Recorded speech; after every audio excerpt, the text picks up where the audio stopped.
You go ahead and turn in your Bibles tonight to 1 Timothy chapter number 5, and we'll continue to look at this relationship towards pastors. We'll extend that. I've got it, I know, in our notes down through verse 20. We'll actually extend that, however, that particular point through the end of the chapter.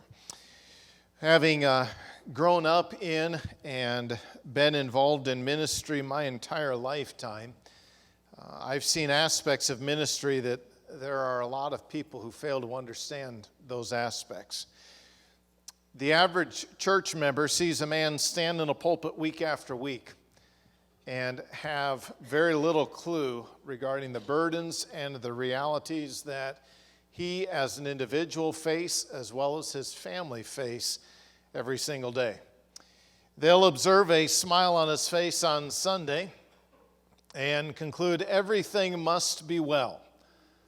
They'll see the same with his family and likewise conclude the same, all must be well.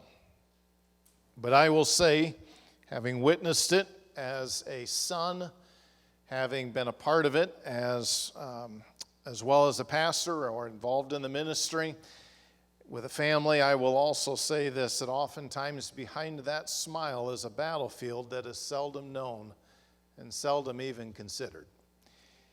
Many view ministry as a glorious calling of unending bliss, constant encouragement, and heaps of appreciation. Ministry is a wonderful calling, but the reality is that it is also full of difficulties, hardships, and at times what feels like insurmountable burdens. It's that latter side of that is seldom known and seldom considered by most church members. One of the hardest realities of those in a leadership position, in any leadership position, whether it's the ministry or a store manager, is the frequent criticism and unnecessary judgments made by people who claim to love and support them. The damage that such accusations and mistreatment cause on a family is seldom considered, and it's even ignored. I've had the wonderful privilege of walking in on a conversation of which I was the topic. My children have had the wonderful privilege of hearing those who claim to love and support me hear something much different. That's a reality that few church members understand and even really consider. Having grown up in the ministry, I observed a significant church split when we were in Illinois. There were a lot of things, though I was younger and wasn't as much the topic of conversation as my brothers. I saw what that did to not only my father, but also to my brothers, the reactions that it caused within them. There are some challenges. I can personally attest to the difficulty of seeing my father endure unjust criticism and at times unimaginable difficulties. I recently read an article that was written by the daughter of a pastor, and her words present to me a sad reality that I think every church member needs to understand and determine to avoid. This is what she stated. I am a pastor's daughter. I've seen firsthand the beauty and pain wrapped up in a life called a ministry for almost 30 years. By the way, this was not from one of my daughters, so don't go there. I remember the first time I heard someone say something bad about my dad. He and I were working, gathering music in his office one late afternoon when I heard the harsh words of others. I looked back at him with tears in my eyes, anger and sorrow stinging my face. It was the first time I remember wondering why he even did it. I wanted him to say something, to call them out, to make them still feel sorry for their words. Yet there he sat, calm, compassionate, merciful. He knew who was speaking those words. Yet week after week, I watched him love and serve them as though they had never been heard, and I did the same. As time went on, I began to notice more of the realities of ministry. I watched him pray over the vision God had given him. I witnessed him working hard to fulfill the vision. Then I'd hear the disgruntled murmurs. I'd see people roll their eyes and doubt his efforts.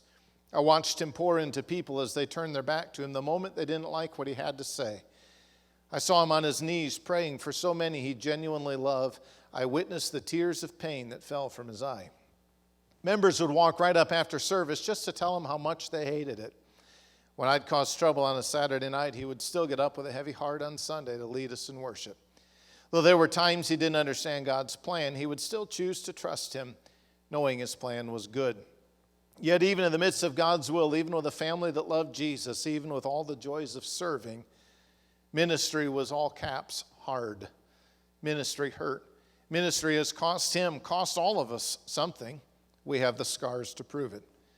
The news of a pastor taking his own life hits far too close to home. I'm not sure what she was referencing there. I'm guessing that's what prompted the article. Though my daddy has never experienced depression or anxiety, he still felt the searing pain of following God's will. He's watched his family bear burdens of ministry. He soothed the cries of his daughters hurt by the church. Yet he has never wavered in his trust of God's plan and the anointed calling on his life. Pastors and their families are not exempt from pain. They're not exempt from guilt or shame. They're not exempt from financial strain. They are not exempt from family dysfunction. They are not perfect. They still sin. They always need grace. As you walk into church next Sunday, she says, look at your pastor. Look over at his wife. Watch his children. Look beyond the lead shepherd to the other shepherds and their families. They are tired. They bear deep burdens. They wrestle with God. Yet there they are, faithfully serving, unconditionally loving, forever trusting. As you look upon your pastors, pray for them. Pray for their wives and their children. Invest in them as friends. View them as humans. Love them as brothers. And if you see one of them falling, if you feel a tug in your heart to call, if you notice their wife and children need love, minister to them as they have ministered to you. Ministry has revealed, and this is the part that I found quite intriguing, ministry has revealed the true depravity of man. Ministry has etched scars upon my heart. Ministry has placed heavy burdens upon my shoulders. Yet it was my daddy, my pastor, who taught me how to love as Jesus, how to forgive as Jesus, how to serve as Jesus, how to live a life of worship before the throne, always trusting Jesus. Now that's written from a daughter's perspective of a pastor. My point in it is to say that there are hurts and struggles that are oftentimes very real, that a family senses and feels that others are often really, let's just say, unknowing. They just simply don't know about it. Probably one of the most difficult realities for pastors and their families is the reality of the glass house in which they live. It's often argued to simply go with the territory, and I would agree with that to an extent. But I believe that in many cases, expectations of standards and conduct have been placed at unrealistic heights that no human could achieve. Many pastors and their families have been the target of frequent unjust criticism, and the result is they simply walk away from it all. Clearly, no pastor is perfect, and so we ask the question tonight, how is a church to handle the correction of a pastor? We saw last time in this relationship towards pastors the compensation of the pastor in verses 17 and 18. Tonight we want to note in verses 19 and 20 the correction of the pastor. And I believe that what we'll discover is there are some principles we can observe and follow and apply in our own lives regardless of the position. Notice what the Bible says in verse 19. Against an elder, receive not an accusation, but before 2 or 3 witnesses. Them that sin, rebuke before all, that others also may fear. Individuals in any leadership position are often unjustly targeted and accused. That can be the case in the secular business world, and unfortunately that is still often the case in a church ministry and in religious circles. Their lives are oftentimes put on display for others to see. And they are frequently the subject of much unnecessary conversation and criticism. And so Paul, recognizing this, and I would have to add, having received much of this, provides 3 different principles by which pastors are to be corrected. Number 1, reject illegitimate accusation. Against an elder, Receive not an accusation, but before 2 or 3 witnesses. The purpose of verse 19 is not to ignore legitimate accusation, but it is, however, to protect from illegitimate accusation. The nature of illegitimate accusation, we'll see, number one, can be fostered from a multitude of reasons. What causes someone to falsely accuse anybody? Just take it away from the ministry aspect. It could be that it develops from anger over a situation and it's motivated by retaliation. You make people mad. You tell them that what they're doing is wrong, and oftentimes they don't like that. They don't like being corrected. And about the moment they get corrected, they've got a mouth or two, and they've got a few words to say. And then comes that infamous threat, well, if that ever happens again, I'm out. Can I just spare you the headache? Don't threaten me. You can head out if you'd like, okay?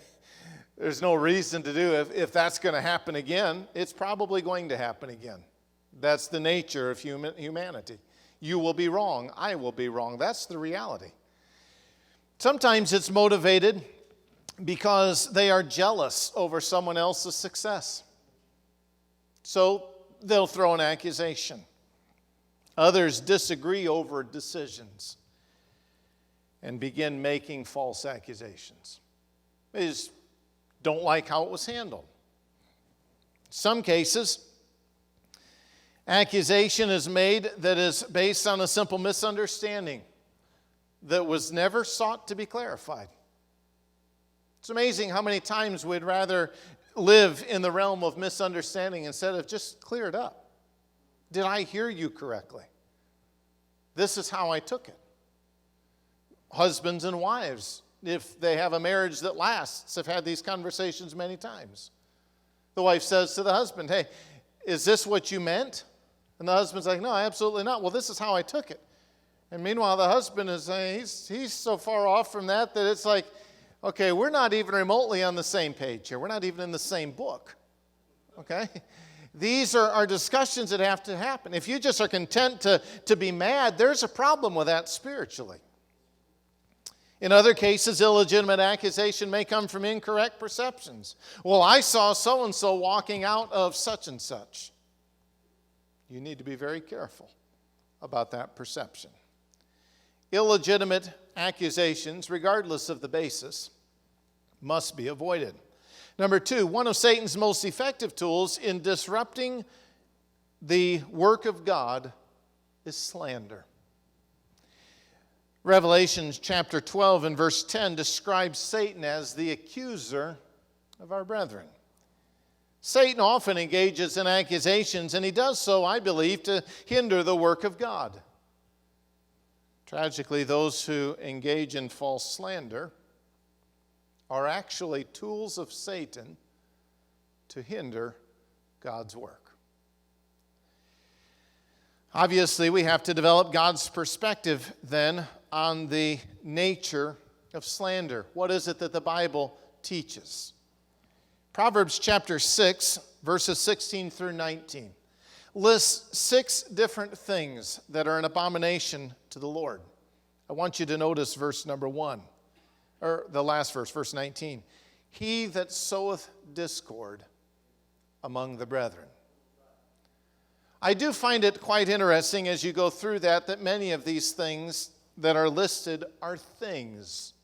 A proud look, a lying tongue, and so forth. But I want you to notice a false witness that speaketh lies, and he, the person that soweth discord among the brethren, he, not just the act, he is an abomination to the Lord. It's quite a thought. Proverbs chapter 10 and verse 18 phrases it this way.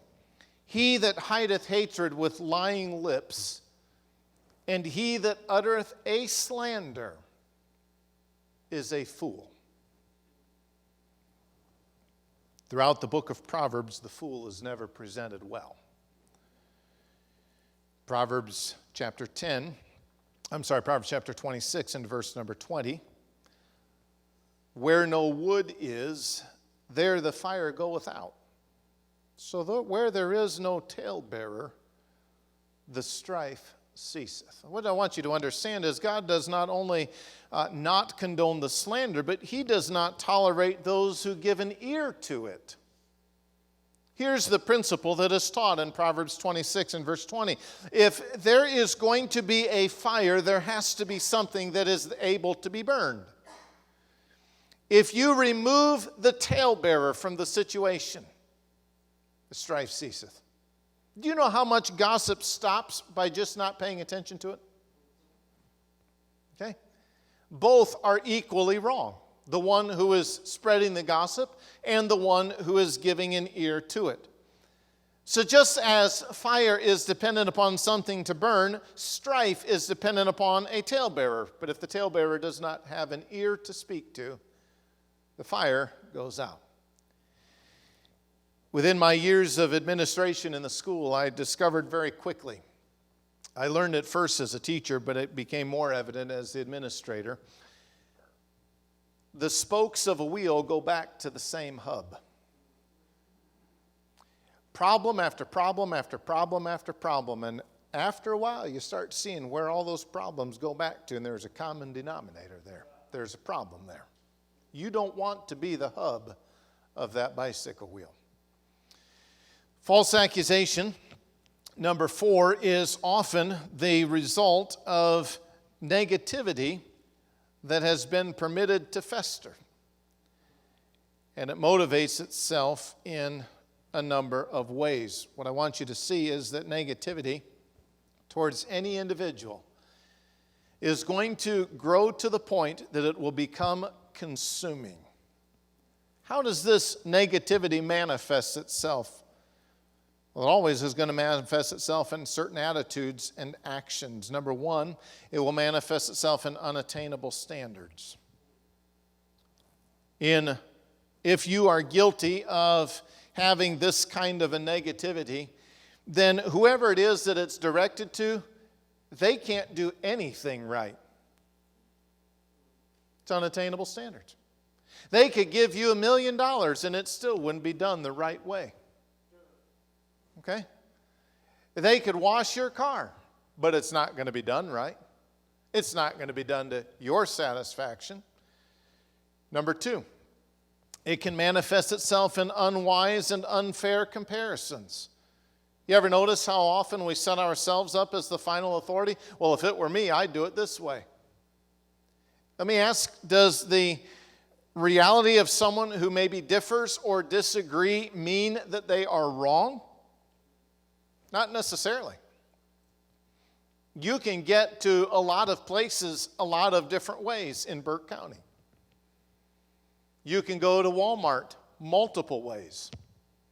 You might prefer one way. That's great.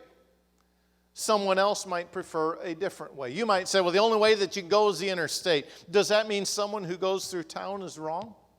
Take a child who's just learning to drive. The interstate's quite intimidating. There might be reasons as to why they don't go a particular direction. Just because someone disagrees or just because someone offers a difference of opinion does not mean that they are wrong. Number 3, negativity will also manifest itself in unhealthy attitudes. This attitude becomes very consuming. And what will happen is that a person who is guilty of such kind of bitterness will turn any conversation into a means by which he can vent his displeasure. Before long, a conversation that was talking about something as innocent as the weather suddenly turns into a conversation where someone else's character is being maligned. There's a problem. Talk about the hurricane. Yeah, well, that's just like my preacher. What? Okay.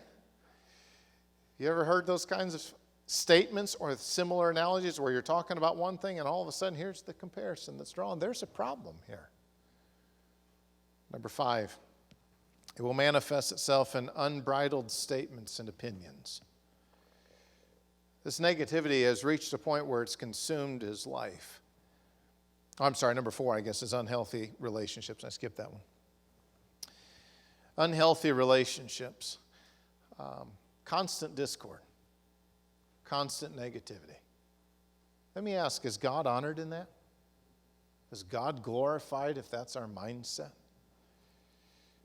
And number 5, unbridled statements and opinions. They will be typically shared freely with those who listen, but always behind the back of those who are the target. This kind of behavior is condemned throughout Scripture. We could cite many examples, but I'll only cite one. James chapter 3, verses 9 and 10 talks about the tongue, and therewith bless we God, even the Father. And therewith curse we men, which are made after the similitude of God. Out of the same mouth proceedeth blessing and cursing. My brethren, these things ought not so to be. So Paul is addressing Timothy, and he says, receive not, or against an elder, receive not an accusation. Interestingly, the words receive not, they would suggest they were actually guilty of doing this. And the words mean to acknowledge or to accept these things as true. They were guilty of accepting as true some sort of a charge that would be brought against the pastor. They were guilty of entertaining an accusation. And Paul says, stop. Accusations that are blindly accepted often cause irreversible damage. Understand, the mere accusation of some things will ruin the lives of people. Certainly the case in ministry. On the other hand, accusations that are not blindly accepted cause minimal damage. The key is it accepted? The best action towards illegitimate accusation is to simply ignore it and give no credence towards it. Number 1, reject illegitimate accusation. Number 2, validate a legitimate accusation. The latter part of verse 19.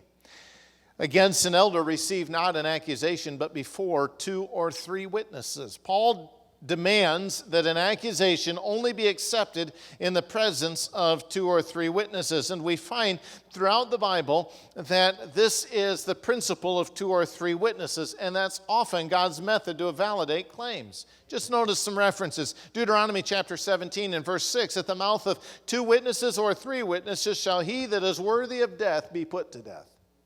I'll guarantee someone would be thankful for that one. Well, he said, I didn't do it. Well, you're dying anyway. Wait a minute. 2 or 3 witnesses. Deuteronomy 19 and verse 5 is when a man goeth into the wood with his neighbor to hew wood, and his hand fetcheth a stroke with the axe, cut down the tree.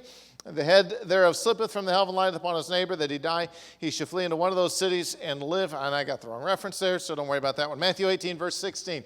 If he will not hear thee, this is church discipline, take with thee 1 or 2 more, that in the mouth of 2 or 3 witnesses every word may be established. Acts chapter 11, they were sending an offering to Jerusalem, money. Guess how they did it? The church in Antioch was sending it down to Jerusalem. They sent it by the hands of Barnabas and Saul, 2 people. Hebrews chapter 10, verse 28, he that despised Moses' law died without mercy under 2 or 3 witnesses. Point of it is that 2 or 3 witnesses were frequently used to validate a claim. So, number 1, the purpose then of receiving 2 or 3 witnesses protects from illegitimate accusation and petty differences of opinion. This is a protection. And it ensures that what is done is handled correctly. But I have to add to this, number 2, the witnesses must be spiritually mature and not simply united in an agenda. Amen. Let's say this. Let's say the pastor just really ticks you off Sunday at lunch or Sunday morning. And at lunch, as you're gathered around there, now you have 2 or 3 witnesses. Yeah, my wife and 2 kids. Is that sufficient? I hardly think not. What about a committee that has an agenda to oust a pastor? Does it happen? Man, yeah, it happens. Those witnesses are not spiritually mature enough to be considered that. Okay? And so this idea, well, it's okay because, there were two other people here who heard me when I was saying that. Absolutely not. The witnesses need to be properly qualified. So the only time that an accusation is to be welcomed and regarded as possibly true is when it is made in the presence of two or three witnesses. Even when it is made, does that mean it is true? No. But it is validated in the presence of two or three witnesses who are now responsible to investigate it to determine the legitimacy of the accusation.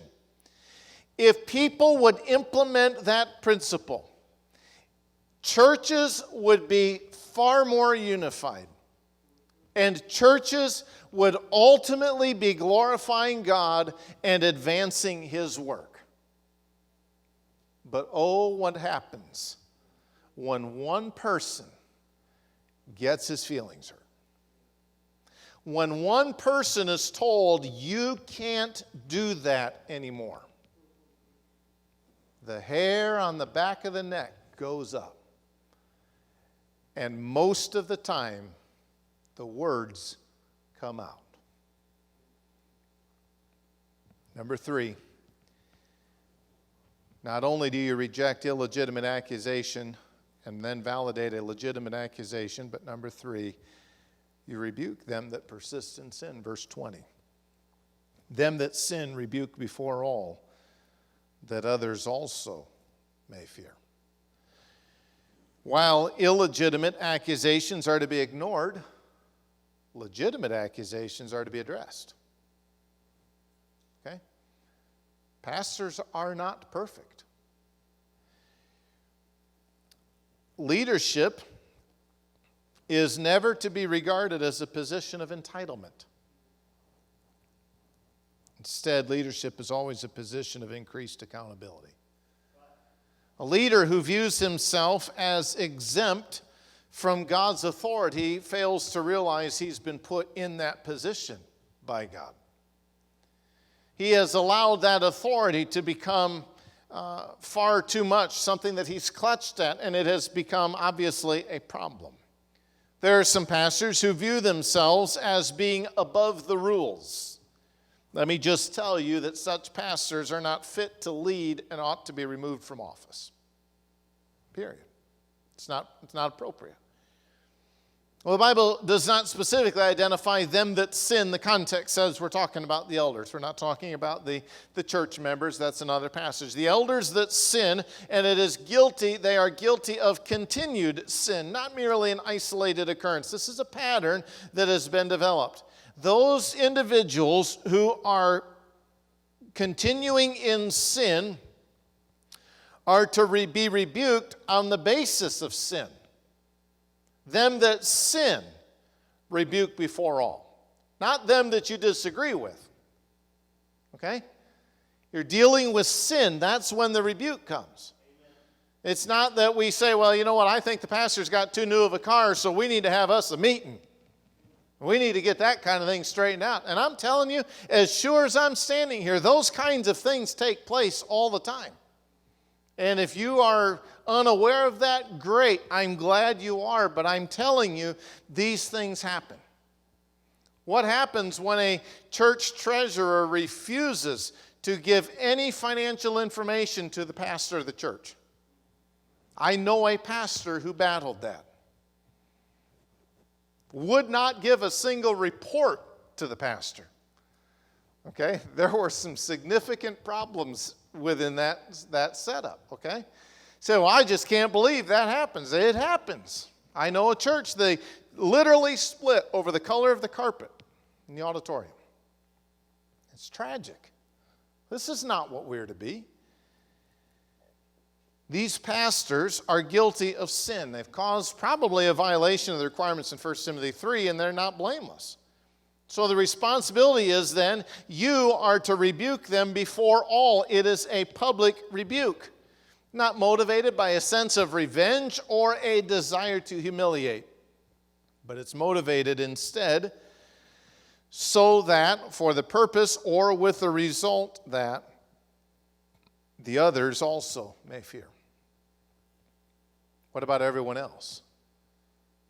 They get a healthy dose of fear. A reverence for God, a reverence for God's demands, incidentally, demands for which even the pastor is not exempt. When sin is visibly punished, the wise take heed. You remember growing up in school in days when corporal punishment was a reality. The one next to you got popped. It was good for you to see that and not receive that. It's time to be quiet. She means business, okay? Some of you, the looks on your faces, I can tell you know exactly what I'm talking about, okay? When the punishment is visible, the wise take heed. You know, that's a biblical principle. Acts chapter 5, verse 11, Ananias and Sapphira concocted this deceptive plan.